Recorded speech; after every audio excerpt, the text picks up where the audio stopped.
Assalamualaikum warahmatullahi wabarakatuh. Kami dari kelompok 2 akan memaparkan materi tentang kumpulan data statistik.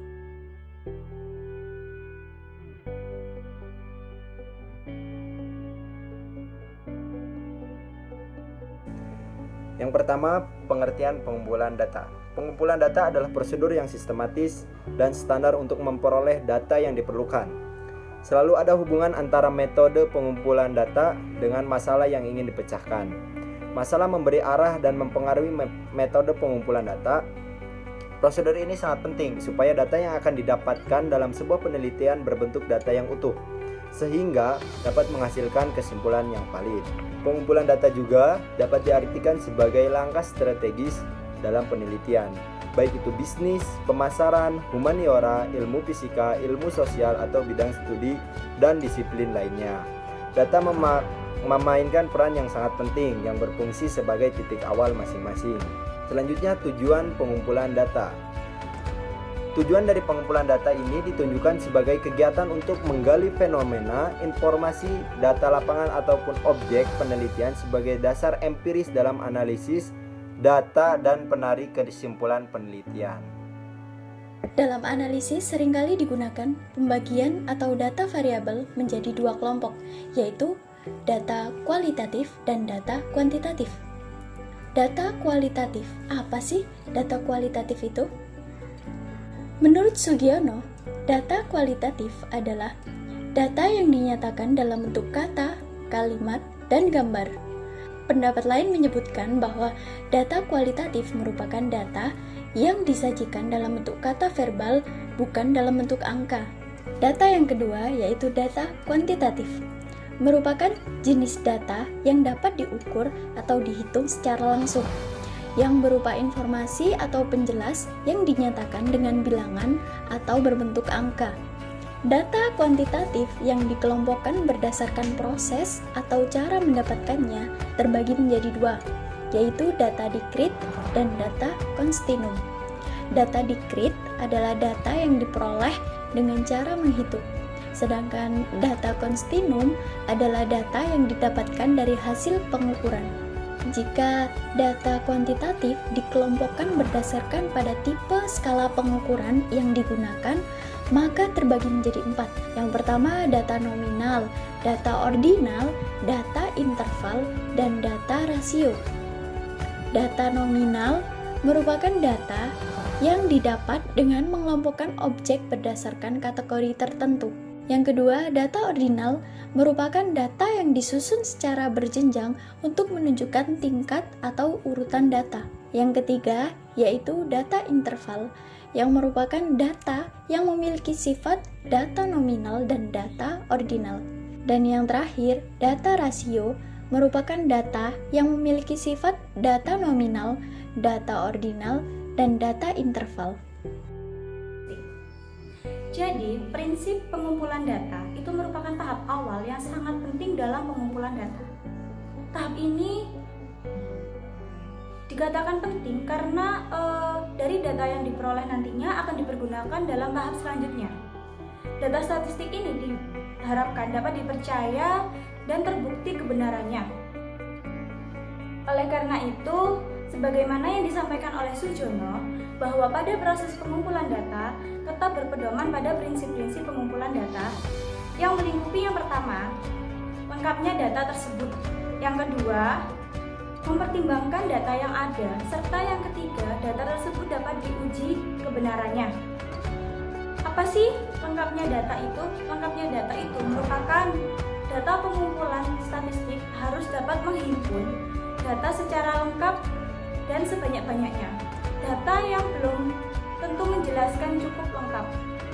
Yang kedua yaitu mempertimbangkan data. Apa sih yang melingkupi mempertimbangkan data? Mempertimbangkan data ini melingkupi yang pertama, jenis atau macam data. Yang kedua, kegunaan atau relevansi data yang ada. Yang ketiga, waktu pengumpulan data. Serta yang keempat, merupakan alat atau instrumen yang dipergunakan dalam menghimpun data. Selanjutnya yang terakhir yaitu kebenaran data. kebenaran data ini yang dipertanyakan sumber data dapat dipercaya kebenarannya, sehingga kesimpulan yang akan ditarik dengan berdasarkan pada data tersebut tidak menyimpang dari keadaan yang sebenarnya atau tidak sesuai dengan kenyataan yang ada. Yang pertama, kita akan membahas tentang teknik observasi. Teknik observasi ini merupakan teknik pengumpulan data dengan mengadakan pengamatan dan pencatatan secara sistematis terhadap objek yang kita teliti sendiri, baik dalam situasi buatan yang secara khusus diselenggarakan seperti laboratorium maupun yang secara alamiah seperti turun ke lapangan. Menurut Sujana, observasi adalah pengamatan dan pencatatan yang sistematis terhadap gejala-gejala yang diteliti. Sedangkan menurut Hadi, observasi diartikan sebagai pengamatan dan pencatatan dengan sistematis fenomena-fenomena yang diselidiki. Jadi, dapat ditarik kesimpulan bahwa teknik observasi merupakan suatu cara pengambilan data melalui pengamatan langsung terhadap situasi atau peristiwa yang ada di lapangan observasi tersebut. Observasi dibagi menjadi 3, yaitu yang pertama observasi partisipasif, yang kedua observasi tersamar, dan yang ketiga observasi tak berstruktur. Oke, yang pertama kita akan membahas observasi partisipatif. Apa sih Kak observasi partisipatif itu? Observasi partisipatif merupakan seperangkat strategi dalam penelitian statistik yang tujuannya adalah untuk mendapatkan data yang lengkap. Hal ini dilakukan dengan mengembangkan keakraban yang dekat dan mendalam dalam satu kelompok yang ada di lingkungan tersebut. Dalam penelitian ini, peneliti menetapkan sejumlah tujuan dan menempatkan dirinya sebagai bagian dari objek yang ditelitinya. Dan dalam observasi partisipatif, terdapat beberapa kategori para partisipan yang terjadi di lapangan penelitian secara kualitatif. Menurut Juncker, terdapat beberapa macam kategori peran partisipan, yaitu yang pertama, peran serta lengkap, yaitu peran pengamat dalam hubungan ini menjadi anggota yang penuh dari yang diamati. Yang kedua, yaitu peran serta sebagai pengamat, di mana peneliti dalam hubungan ini berperan sebagai pengamat serta sebagai anggota dalam suatu objek yang diteliti. Yang ketiga, yaitu pengamat sebagai pemeran serta.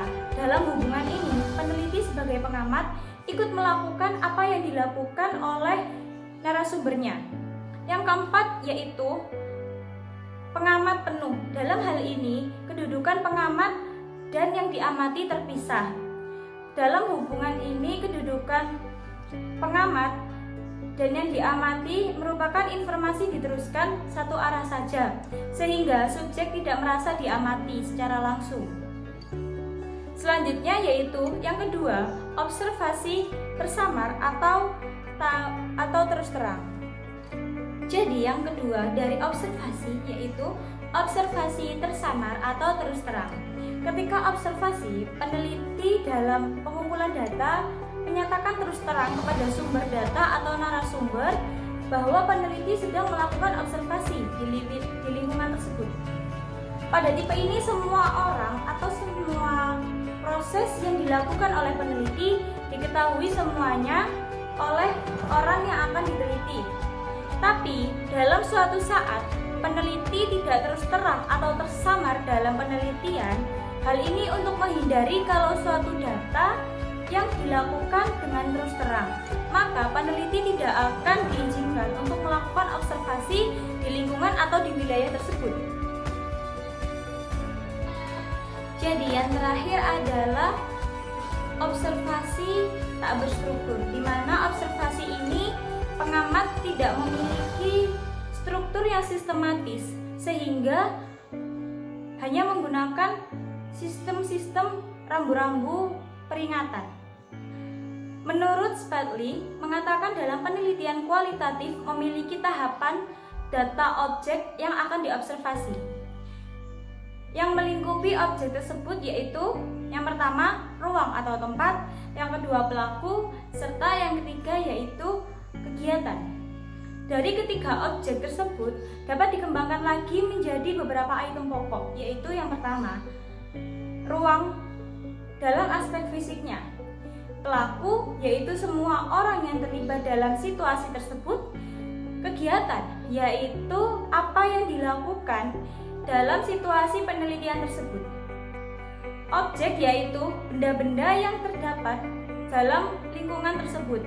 Perbuatan yang merupakan tindakan-tindakan tertentu serta kejadian atau peristiwa, yaitu rangkaian kegiatan ketika melakukan penelitian di suatu wilayah atau kelompok orang tersebut.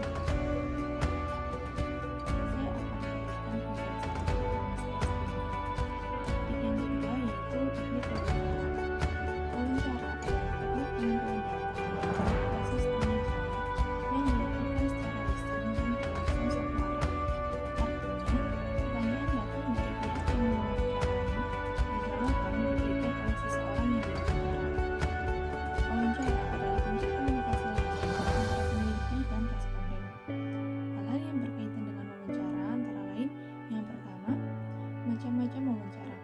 Wawancara dibedakan menjadi 3 macam. Yang pertama yaitu wawancara terstruktur, yang kedua wawancara semi terstruktur, dan yang ketiga wawancara tak terstruktur. Yang kedua, langkah-langkah wawancara.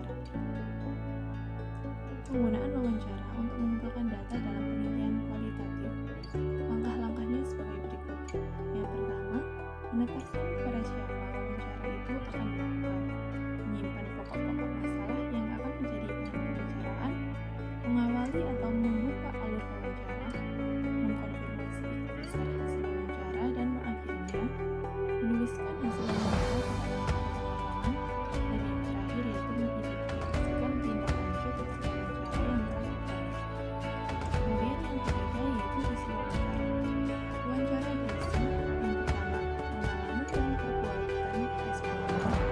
Yang kedua, pendapat, pandangan, tanggapan, siram, atau perkiraannya tentang sesuatu. Yang ketiga, perasaan dan respon emosional responden. Yang keempat, pengetahuan dan fakta-fakta yang diketahui oleh responden. Yang kelima, penginderaan responden yang diuraikan secara deskriptif.